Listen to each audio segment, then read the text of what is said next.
के शिवलिंग को जब बनाए तो सबसे पहले कैसे बनाए उस तक का विधान शिव महापुराण में और लिंग पुराण में कहा। शंकर के शिवलिंग को बनाने के लिए मिट्टी कहां की होना चाहिए, किस जगह पर बनाना चाहिए, मिट्टी में कैसा जल मिलाना चाहिए। जब शिवलिंग का निर्माण करें, शंकर के शिवलिंग को जब बनाए तो सबसे पहले कैसे बनाए उस तक का विधान शिव महापुराण में और लिंग पुराण में कहा गया। महाराज कहा क्यारे की मिट्टी हो, क्यारा मतलब समझिएगा जिस मिट्टी पर कोई गंदगी ना करी गई हो, ऐसी जगह का कोई भाग मिट्टी का लाया जाए जहां कोई गंदगी ना करे। शिव महापुराण की कथा कहती है। देखो पिछले वर्ष के लॉकडाउन से लेकर अभी तक की जो कथाएं आप लोग सुने हैं उसमें शिवलिंग मट्टी का किस तरह से बनाया जाए और कैसी मट्टी हो और उसमें पानी कैसा मिलाया जाए, कैसा शिवलिंग तैयार करा जाए, उसका विधान वर्णन नहीं कर पाए, परंतु आज कथा निकली है तो उसको सुनिए। क्यारे की मिट्टी, क्यारे की मिट्टी मतलब जिस मिट्टी पर कोई गंदगी ना करी गई हो ऐसी जगह की मिट्टी को लेकर जाए और मिट्टी को लाने के बाद थोड़ा पानी का सिंचन कर दें, अर्थात घर में लाएं तो उससे पहले मिट्टी को पवित्र करें। अपने घर में गंगा जल रखा हो, यमुना जल रखा हो, सरयू जी का जल रखा हो, उससे मिट्टी का सिंचन कर दें। मान लो अगर ये जल नहीं भी है तो जल के अंदर थोड़ा सा इत्र डालकर मिट्टी का सिंचन करें। अगर इत्र भी नहीं है तो जल के अंदर थोड़ा सा दूध डालकर मिट्टी का सिंचन करें। दूध भी नहीं है तो एक बेलपत्री जल के अंदर डालकर उस पानी का सिंचन करें। बेलपत्र भी नहीं है, पीपल का पत्ता डालकर उसका सिंचन कर दें। पर मिट्टी पर घर में लाते से ही, ये नहीं कि मिट्टी आज लाए और तुमको शिवलिंग कल बनाना है तो मिट्टी अगर एक दिन पहले लाए हो, 2 दिन पहले लाए हो, 4 दिन पहले लाए हो तो उसी दिन जल का सिंचन होना चाहिए। यानी कि जिस दिन बनाएंगे उस दिन सिंचन होगा। मिट्टी पर पानी का छींटा, सिंचन भले ज्यादा मत डालो पर छींटा तो उस दिन लगा देना चाहिए जिस दिन घर में मिट्टी लेकर आए हो, जिस दिन लेकर। फिर भले तुम शिवलिंग 15 दिन बाद बनाओ, 8 दिन बाद बनाओ, 10 दिन बाद बनाओ, 3 दिन बाद बनाओ, और उस समय पर मिट्टी का सिंचन उस समय हो जाना चाहिए।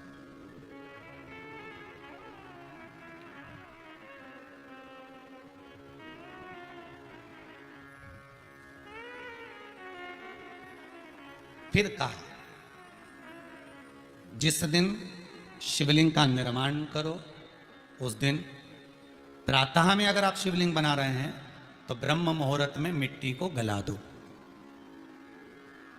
किस पानी से गलाना है उसका भी प्रमाण, उसका भी शास्त्र वर्णन करा। किस जल से गलाया जाए, शिव महापुराण की कथा कहती है अगर आपको आज शिवलिंग का निर्माण करना है, शाम को आप शिवलिंग का निर्माण कर रहे हो तो अपने पानी का जो मटका होता है, हंडा होता है, रसोई घर में जहां पानी भर कर रखते हो उसके नजदीक में एक कलश जिसमें अलग से ताजा जल भरा जाए और उस पर प्लेट ढकी हो और उस पर एक चावल का दाना रखा हो, उस जल को लेकर आओ। थोड़ी देर रखा रहे, आधा घंटा, 2 घंटा, 3 घंटा, 15 मिनट, 20 मिनट, पर वो पानी वहां रखा होना चाहिए। रसोई घर में अन्नपूर्णा का निवास होता है, परिंदे के पास पितरों का निवास होता है। अन्नपूर्णा, पितर सब रसोई घर के भीतर विराजमान होते हैं। शास्त्र कहता है 33 कोटि देवता एक समय के लिए, एक क्षण के लिए हमारे रसोई घर में प्रवेश करते हैं। इसलिए रसोई घर को तुम पूरे घर को स्वच्छ रखो ना रखो, पूरे घर को तुम साफ रखो ना रखो, पर रसोई घर एकदम क्लीन होना चाहिए, साफ होना चाहिए, स्वच्छ होना चाहिए। तो आज के जमाने में तो खैर गया, पर पहले जब मिट्टी के चूल्हे होते थे, जब चूल्हा बंद होता था तो उसको गीला कर कर, गोबर को या पानी में उसको गीला कर कर, एक कपड़े को गीला कर कर पूरे चौके को, रसोई घर को पोंछा जाता था। मिट्टी का होता था वो, तो भी उसको पोता लगाते थे, पोंछते।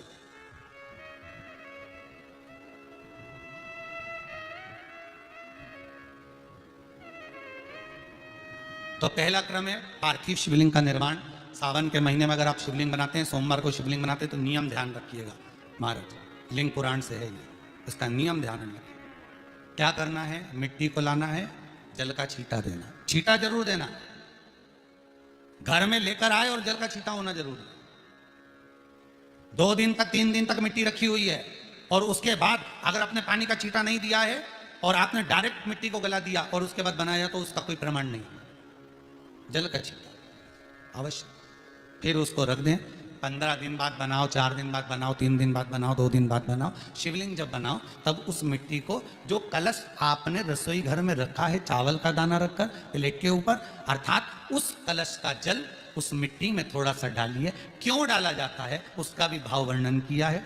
अब भविष्य पुराण, स्कंद पुराण और अग्नि पुराण, इन तीनों से ले लिया गया।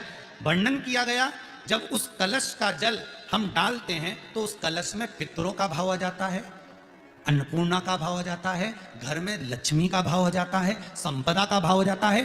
पूरे 24 घंटे के अंदर एक क्षण के लिए रसोई घर में 33 कोटि देवता आते हैं, तो वो देवता का सारा भाव उस कलश के अंदर आ जाता है। और वो जल जब हम उस मिट्टी में मिलाते हैं तो गंगा, यमुना, सरयू, सरस्वती, ये 33 कोटि देवता में, तो इन सब का आनंद उस जल में आ जाता है। और वो जल जब हम मिट्टी में मिलाते हैं तो मिट्टी पवित्र हो जाती है, स्वयं कैलाश अधिपति को स्वीकार करने के लायक हो जाती है, निर्मित करने के लायक हो जाती है।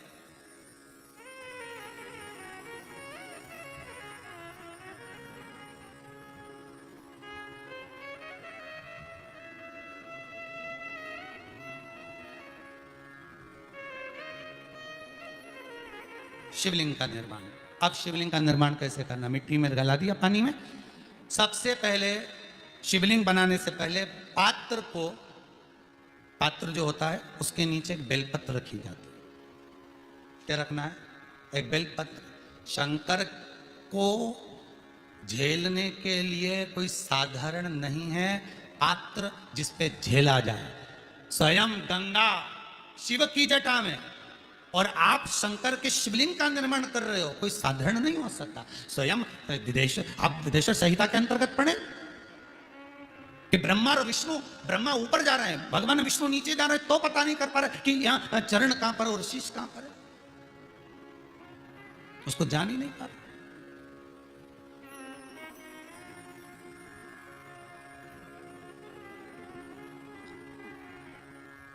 बस एक बेलपत्र,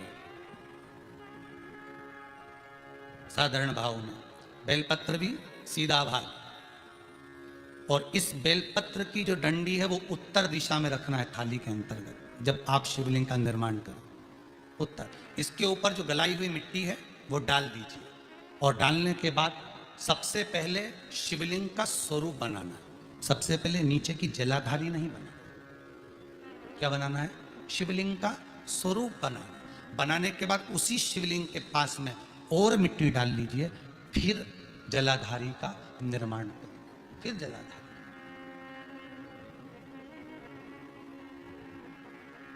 शिवलिंग जलाधारी निर्मित हो गई। शंकर जी का संपूर्ण परिवार शिवलिंग में रहता है, आपको पहले भी कहा। भगवान भूत अधिपति भूतेश्वर भगवान शिव का संपूर्ण परिवार शिवलिंग में है, पहले भी कथा में कहा, आज फिर आपको वर्णन कर देते हैं। जैसे ये जलाधारी है गोल, ये चरण है, ये शिवलिंग है। ये जो गोल भाग है जहां पर भगवान शंकर का शिवलिंग रखा है, ये पार्वती जी का हस्त कमल है। जहां से पानी नीचे गिर रहा है, इसके राइट भाग में श्री गणेश जी का स्थान, लेफ्ट भाग में श्री कार्तिकेय जी का स्थान। बीच में जो एक मोटी सी लाइन होती है जलाधारी में, वो पार्वती जी के सुंदर पुत्री अशोक सुंदरी का स्थान।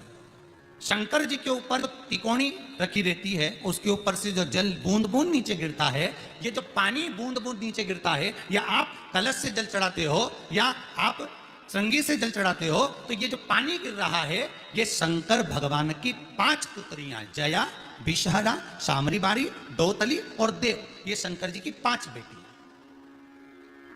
5 पुत्री। कार्तिकेय भी है, गणेश भी हैं, अशोक सुंदरी भी है, शंकर जी की 5 बेटियां भी हैं, शंकर भी है और पार्वती भी। अर्थात शिव जी के परिवार में आपको गणेश जी की पूजन अलग करने जाने की जरूरत नहीं पड़ेगी, शंकर के परिवार में पार्वती जी की पूजन अलग करने जाने की जरूरत नहीं पड़ेगी, कार्तिकेय की पूजन अलग जाकर करने की जरूरत नहीं है। शंकर का परिवार शंकर के शिवलिंग के साथ में उस जलाधारी में संपूर्ण परिवार शंकर का विराजमान है, संपूर्ण परिवार, कुछ भी नहीं, संपूर्ण, और पूरा परिवार है महाराज। फिर वही बात आई, ध्यान दीजिएगा, जिस व्यक्ति को नींद ना आवे, रात्रि को सोते समय टेबलेट खाने की जरूरत नहीं, शंकर भगवान की 5 पुत्रियों का नाम लीजिए, जया, हाथ में जल लो, पलंग पर बैठो, जल हाथ में लिया, जया आचमन कर लो, विषहरा आचमन कर लो, शामली बारी आचमन कर लो, दौतली आचमन कर लो और देव आचमन कर लो। ये शंकर की जो 5 पुत्रियां हैं, ये ऐसी पुत्रियां हैं जो निंद्रा देवी को लेकर आती हैं और हमें विश्राम का आनंद सुख प्रदान करती हैं, हमारे नयनों पर विराजमान होती। हाँ, यदि विवाह नहीं हो रहा, शादी नहीं हो रही है, बहुत समय से लगन देख रहे हो, शादी नहीं हो रही, बहुत समय से परेशान हो गए कि विवाह ही नहीं हो रहा, हम तो टेंशन में पड़ गए, लड़की 28 साल 30 साल का लड़का हो गया, विवाह नहीं हो रहा, कुछ मत करो। अष्टमी तिथि आए तो अशोक सुंदरी वाली जो जगह है वहां पर हल्दी की 7 बिंदियां लगा दो, लड़का लड़की का हाथ उस बिंदी पर रखवा दो, उसका नाम गोत्र बोलो, उसी हल्दी में उसके हाथ पीला करवा दो और पीपल के पेड़ पर उस हाथ के 5 छापे पड़वा दो, 3 महीने में विवाह पक्का हो जाता है महाराज। उसका इतना, अशोक सुंदरी के उस हल्दी का इतना प्रमाण।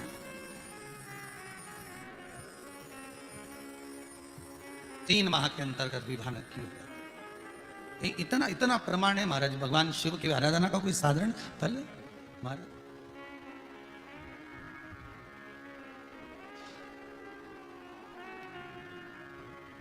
निर्मित करा शिवलिंग। एक बार सब जितने भी टीवी पर बैठे हैं, सम्मुख में कथा सुन रहे हैं, फेसबुक यूट्यूब पर सुन रहे हैं, एक बार साथ में समझें वापिस निर्माण को, शिवलिंग के निर्माण को। मिट्टी लाए, स्वच्छ जगह की, जल का छींटा दिया, रखा। जब शिवलिंग बनाया तो 1 कलश पानी पहले से 2 घंटा, आधा घंटा, 15 मिनट, 20 मिनट पहले उसको रख दिया, उसी पानी से उसको गीला करा। गीला करने के बाद उसका निर्माण सबसे पहले बेलपत्री, बेलपत्री के ऊपर मिट्टी, मिट्टी के ऊपर रखकर शिवलिंग का निर्माण, फिर जलाधारी का, जलाधारी का निर्माण और शिवलिंग का निर्माण पूर्ण होने के बाद में फिर बाबा का सुंदर भाव से श्रृंगार करें, अभिषेक करें, पूजन करें। और एक बात याद रखना, पार्थिव शिवलिंग का अगर निर्माण करा है तो आपको वो पार्थिव शिवलिंग को रात्रि होने से पहले विसर्जन होना जरूरी है। हाँ, अगर कोई शिवरात्रि का दिन है तो फिर आप पूरी रात रख सकते हो, हरतालिका तीज का दिन है पूरी रात रख सकते हो, बड़ी तीज है, छोटी तीज है, आप शिवलिंग बनाए हो तो आप पूरी रात रख सकते हो, विशेष कोई उत्सव है, श्रावण का महीना है, पूरी रात रख सकते हो। पर बाकी के समय अगर आप शिवलिंग का निर्माण करें तो उसको सूर्यास्त होने के पहले आप उसको नदी में, जल में, जलाशय में विसर्जन करें। और ध्यान दीजिएगा, विसर्जन करते समय जब आप विसर्जन करें, पानी में अपने पात्र को, शिवलिंग को जब छोड़ें, उस समय पर ध्यान दीजिएगा कि शिवलिंग की जो जल की धार है, जिसका उत्तर की ओर जो जल की धार होती है, विसर्जन करते समय वो जल की धार अर्थात वो उत्तर का भाग हमारी ओर होना चाहिए और थाली इस तरह से पकड़ें कि वो भाग हमको जब डालें तो वो भाग हमको दिखे, थोड़ा सा नजर आए पानी में डालते समय। और जब वो थोड़ा भाग दिखता रहे, और जिसलिए आपने शिवलिंग बनाया, जिस कामना से आपने शिवलिंग बनाया है, वो कामना उस भाग को पानी में देखते देखते बोल दीजिए, वो कामना पूर्ण हो जाती है। इसको कहते हैं पार्थिव शिवलिंग का निर्माण करना और उसकी आराधना करना, उसकी आराधना।